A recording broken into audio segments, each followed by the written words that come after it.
Saygılı nasip duruşun namını yasverekin.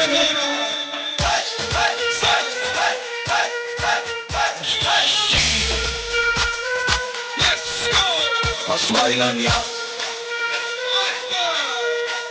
Asmaylan ya.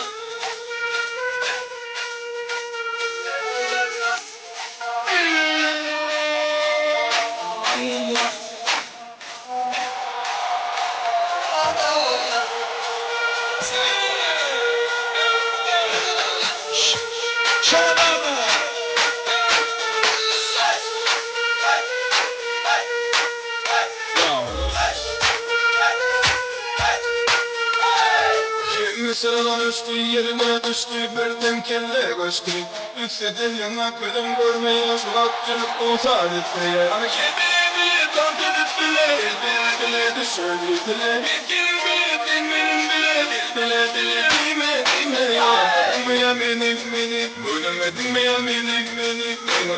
Sen beni, şu an beni ölümden aşmayın ya.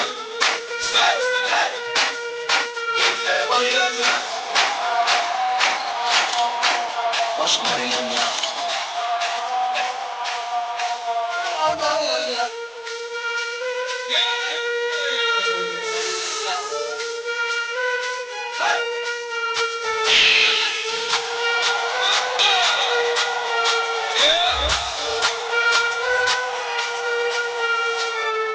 Mesela üstü yerine düştü, birden kelle koştu. Üsteden yana gözüm görmeyen şu an tuyuk bu saadetmeye. Hani kendimi dans edip bile düşürdüler. Bir kelime benim bile, dime ya. Bilmedim ya benim.